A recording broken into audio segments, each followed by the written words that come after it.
I just wanted to talk to y'all real quick. Stop thinking everything is a scam. All right. You need to get out of that mindset thinking that everything is a scam. Everything is not a scam. Okay. You got people that's really getting money out here. You got people that's really doing what they say they doing. You got people that's posting receipts that's saying that they doing this and they actually doing it. But you do have people that's faking the funk. You do have people that's scheming and scamming. You do have that. But I'm gonna tell you this, you have more people that's out here doing what they say they doing. They may not be the best at it, but when you look at the best, the people that's doing it, and they actually 10 times or 100 times profit, you know, you're gonna have to pay 100,000. You're gonna have to pay 10,000, for their services. But then you got people that's out here on a small level that's doing the same thing. They just on a smaller note. It's no difference from big Fortune 500 companies that are doing business and have been in business for over 100 years, and they've been doing this particular niche. So when you go to them, they are gonna overcharge you. They high because they have that reputation, and then you have small businesses that's doing the exact same thing that you will get more for your money, and uh, they'll value your faithfulness to them more. You see what I'm saying? Because they're trying to make it to the big companies. You see what I'm saying? It's just like the dealerships. The dealerships, you go to the dealership, they're going to charge you out the butt. Come on, they're going to charge you out the butt. You just go there and get an oil change. It's going to be 60 some dollars, 80 some dollars, 100 and some dollars, But then you go to a mom and pop shop, they're going to do the exact same thing. You go to, JoJo, that work on cars at his house, he gonna charge you $25, $30, for an oil change, $40 for an oil change. He doing the exact same thing, but he does not have the brand. He does not have the recognition. You see what I'm saying? You still getting the same service. You see what I'm talking about? And so when it comes to you know, business, it's the same aspect. You see, it's the exact same aspect. So you have people on social media that's actually doing what they say they doing.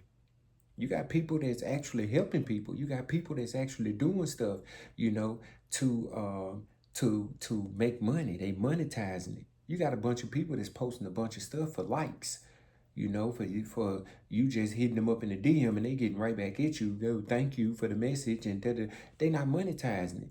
You may have all these followers, but you ain't getting no money. You ain't monetizing it. So it doesn't matter. It may matter. Some people doing it for entertainment. Some people doing it for money. Some people looking at it like a real business and not a form of just having fun or entertaining. They ain't got time for that.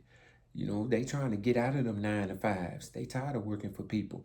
They trying to monetize something that they can retire from their jobs and create residual income doing the things that they like to do. You see what I'm saying? And so I only say this to say the mindset, because the people that I be helping out, that I be helping with their credit, their mindset is not there. They want their credit fixed, but for what? When I fix your credit, and then I say, look, let's do this funding strategy. This is what I want to do. This, and I, just tell them a strategic plan that specifically catered to them. They don't want to do it. You know, they say things like, oh, I'm good with the credit cards. Like, I don't want to get into the credit cards. I don't want to get in debt, you know. Well, the thing is this here, like everybody that ever had a business, they started their business through debt. They was borrowing. You see what I'm saying? You have good debt and bad debt.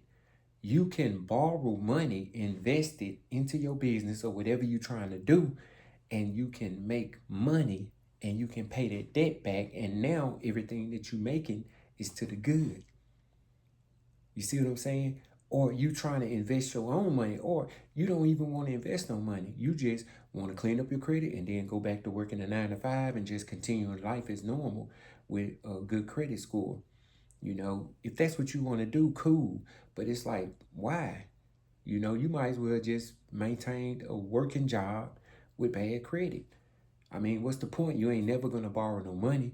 You ain't never looking for nothing to do. You scared. You don't want to, apply for nothing. You don't want to mess up your credit again. What's the point in having it? I mean, if you fixed it the first time, if you mess it up again, I'll fix it again. You see what I'm saying? Like, life is about making mistakes. Life is about learning, trial and error. You know what I'm saying? Get out there. Or you don't even have to do that. All you have to do is pay somebody that has done it already. You pay them. They done it already. You can skip through the trial and error. You can skip through the obstacles. You can skip through the mistakes. And you can just go straight because you that's what you're paying for. You're not paying for the knowledge. The knowledge is free. You could go to YouTube University. You could go to somebody's social media page and you can just look at their videos and you can get the knowledge. They can tell you what to do. They can tell you what they did, but you still gonna have to execute on it. You still gonna have to implement what they said, what they did. You see what I'm saying? And then a time frame might pass because things change. That's why they say that success loves speed because things change. You know, you might could have opened 4 tabs and applied for a car loan through the same financial institution with all 4 tabs and then hit submit all at the same time and qualify for 4 cars. Well, that was back then. Now you can't do that. You see what I'm saying? So things change. I'm just using that as an illustration to make my point. Things change. See, success love receipts. So while you sitting back and you learning these things, you learning old stuff that used to work. You see what I'm saying? It's stuff that's changing now. These same people that taught that stuff, that put that stuff out, that was how they made it, and it worked for a while. But as they continued to help people, they seen that things change. When you used to go to this financial institution and you used to apply with one hard inquiry for 5 products, you can't do that no more. Or you used to could go to this institution and you used to could apply for something and they would pull your Equifax credit report. Now they don't. Now they pull Experian. You see what I'm saying? Things change. And so you got to stay on point about what's changing. And if you don't have the resources or the ability or the accessibility to go out and, figure these things out for yourself, then you're going to end up learning from trial and error. You see what I'm saying? That's how you're going to end up learning. And why do that? Because I'm going to tell you that that's expensive. Ignorance costs money. It's expensive. So either you're going to pay for it like that or you're going to pay for it from somebody that's actually doing it right now. And they can just hold your hand and walk you straight through it with no type of obstacles, no thorns in your flesh, no scratches, no nothing, no bruises, no stains on your t-shirt. You're going to come out crispy clean, with I'm talking about ease. You see what I'm saying? So, I mean, come on, y'all, stop being stingy. For one thing, credit cards is not made for emergencies. You don't use a credit card in case of emergencies. You use a credit card in case of opportunities. That's what it's for. It's for an opportunity. When you see an investment property or something that you want to invest in, it's a $100,000 property. They want 20% down payment. That's $20,000. You use the credit card. You see, now you got a property. You rent that property out. They paying you every month. That's passive income. You ain't working for that. You sleep and getting paid. You take that money and you start paying that credit card back. You see what I'm saying? And okay, and then you might think, okay, I'm in that much debt. What am I do in that much debt? Well, we'll go get you another credit card, right? And you set this credit card for the first of the month. That's when the due date is at the first of the month. You set this credit card for the 15th of the month. And so when it's the first of the month, you take the 15th of the month credit card and you pay off the first of the month credit card. And then when that reports, you turn around and the first of the month credit card, you pay off the 15th of the month credit card. And then you let that report and then you turn around and do the same thing, pay this credit card. And you just bounce it back and forth, back and forth. And in the midst of that, remember, in the midst of that, you got a rent property. They paying you every month. They paying every month. You taking that money and you paying the credit card down. You paying the credit card down. But in the meantime, until you pay it off, you bouncing it back and forth. Bounce. Pay this credit card off with that credit card. Pay that credit card off with this credit card. You bouncing it back and forth, back and forth, back and forth. And guess what? Credit cards, the financial institutions, they love when you maxing out the credit card. They don't like when you being conservative. You got these credit cards and I'm just gonna buy me a little gas. I'm just gonna swipe it for a little bit of this. They don't like that. They know what you're doing. That ain't what they like to see. They like to see you maxing that credit card out and paying it back. Maxing it out and paying it back. Maxing it out and paying it back. Now, you paying it back before the statement date goes in. And so since you paying it back before the statement date, it's still a zero balance, so you ain't paying no interest. You see what I'm saying? You paying it back, but they see that you maxing it out. So when they see you maxing it out, their whole mindset is to put you in debt.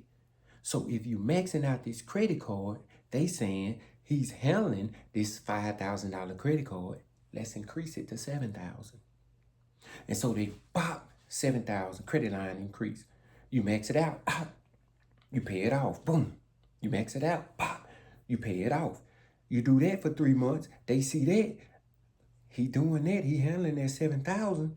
Let's increase it to 10. They whole goal is hoping that you max it out one time and you can't pay it back. And they win off the interest. That's the only time they get paid. They're not getting paid by you spending the money on the credit card. You are. When you spend the money on the credit card, you get reward points. You see what I'm saying? You get rewards points, so you get money for spending the money. They not getting nothing. They only get money when you don't pay by the statement date and they get to charge you that interest off of what you spent. You see what I'm saying? That's when they get paid. So they hoping that you don't pay it back. They hoping that you max it out. So when they see you being conservative, you buying little gas, spending little $20 here, paying it off, they not finna give you no credit line increase. They want to see you max it out. That's what they want to see. Now, you got to stay zero. You got to stay under 10% utilization. What I'm saying is you got 2 dates on the credit card. You got a statement date and you got a due date. Okay, the statement date is the date that they report to the credit bureau. The due date is the date that your interest kick in. So in other words, you got the statement date that if you pay by that statement date, you pay off your balance, they report to the credit bureaus, zero balance, you good. You ain't got to worry about your credit score. You ain't got to worry about your credit utilization. See what I'm saying? You could go out right when it reports that statement date passed, you can go out and max that card out. But you better be careful because when the due date come around, if you don't pay it back, that's when your interest gonna kick in. Your interest don't kick in at the statement date. The statement date is the date that they report to the credit bureau. That's when it comes to your credit utilization. But the interest rate kicks in when it comes to your due date. You see what I'm saying? If you don't pay it by the due date, then they're going to charge you interest on the money that you owe on the credit card. And I'm going to tell you another thing when it comes to credit utilization. That's only with revolving accounts with your credit cards. That's it. It doesn't apply to loans. You understand? It doesn't apply to installment loans at all. So you can have a high utilization, which knocks your credit score down. It plummets, right? Because you have high utilization. If you don't know what that means, let me make it plain. If you have a $10,000 credit card and you spend, let's say, just 5,000 of it, that's 50% utilization. That's high. You want to stay under 10. So that's 50% utilization. It's going to make your credit score go down because you have 50% utilization. Yet, if you go get a loan, let's say I get a personal loan. Let's say I get a debt consolidation loan. And I take that, let's say it's $5,000. I take that $5,000 and I go pay my credit card off. And so my credit card is at a zero balance. My utilization goes to zero and my credit score goes back up. Even though I still owe the same amount of money. I still owe $5,000 because I don't owe $5,000 on my credit card. I owe $5,000 on the loan, right? I still owe the same amount of money. So why did my credit score jump up? It's because credit utilization is only for credit cards. It's for revolving accounts. It is not for loans. You got to think about it. A loan, an installment loan, what falls under that is car loans, mortgage loans. Think about that. A 30-year mortgage loan. How you going to classify me for 10-cent utilization under a mortgage loan? That's a could be 300, 400, $1 million debt. How I'm gonna get 10% utilization? You know how long it'll take me to get to 10% utilization? So they don't classify loans the same as they classify credit cards. You see what I'm saying? Credit cards is what's classified as high utilization. Loans are not. So what you do is when you have high utilization on your credit card, you go get a debt consolidation loan. You go get a personal loan. You go get a line of credit. You go get any type of loan that you can. You have a bunch of different financial institutions that's called subprime lenders, or even some called hard money lenders, that you can go get a loan from, and you can pay off that credit card and knock that utilization down. Your credit score goes up. You still owe the same amount of money, but now it's on the loan. You see what I'm saying? Which it doesn't weigh into the data points that make up your credit score. You see what I'm saying? I'm just trying to tell y'all something, man, because a lot of people, they are not familiar with the way that credit works. I'm gonna tell you, I was telling somebody today, the difference between the suburbs and the ghetto or the projects is credit. That's the difference. It's not knowledge. It's not education. It's not good job, bad job. It's credit. A person in the projects can fix their credit and get good credit and learn financial literacy, how to use that credit, how to maximize on that credit, and they can get out the projects and be in the suburbs and even excel further than that, to become an entrepreneur and to own multiple properties and to have passive income coming in where they not even working. And then they delegate that task, or they teach that same method to other people and make even more money. You see what I'm saying? That's the only difference. The economy that we live in is structured around credit. It's not cash, y'all. Get out of that mindset about cash. Cash is only valuable in the hood. That's the only time cash is valuable. You know, you can go some other places. Don't get it twisted. Don't hear what I'm not saying and try to criticize what I'm not saying. I'm trying to bring you up to speed and bring you up to knowledge of what's going on in the world. It's not about cash. It's about credit. You see what I'm saying? I can go get $50,000 in funding before you can save up $5,000. You see what I'm saying? It's about credit, right? I can take my credit card. You can take your debit card. You can swipe it. Somebody can steal my identity. They can steal your identity, your bank account swiped out.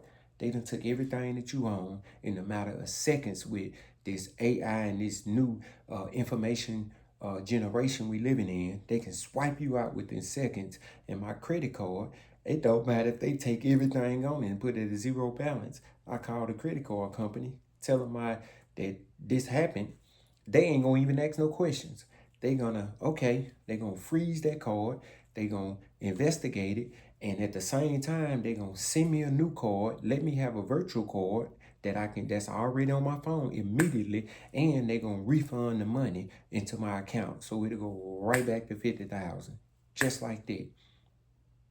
When you will be broke, the bank will be investigating you, but you still got bills you gotta pay. You ain't got no money. I ain't touching nothing in my account. My account still got the same amount of money it had in it, because I know how to leverage OPM, which is other people's money. I'm using other people's money. I'm not using mine. My money in my account. My money get direct deposit into my account every Thursday at midnight. It's direct deposit into my account. I don't touch it. I only use my money to pay off my credit cards. I use their money. I swipe they stuff in the grocery stores. I swipe they stuff everywhere. I don't care about you stealing that. I don't care nothing about you stealing that credit card. That ain't my money. You do what you want to do. They the one gonna file charges with fraud. They the one that's gonna look at every camera that they have, because you always on camera. They the ones that's gonna get you. I'm gonna be asleep in my bed, not even worried about it. My bank account safe, and I got a fresh card. Thank you, because whatever money that I did spend on it, they gonna reimburse that. That's gonna get put in with your money that you jacked. You see what I'm saying? So I'm gonna get all that back. Thank you. You see what I'm saying? So this is the new world that we living in. Y'all got to get with the program. Tap in. Holla at me.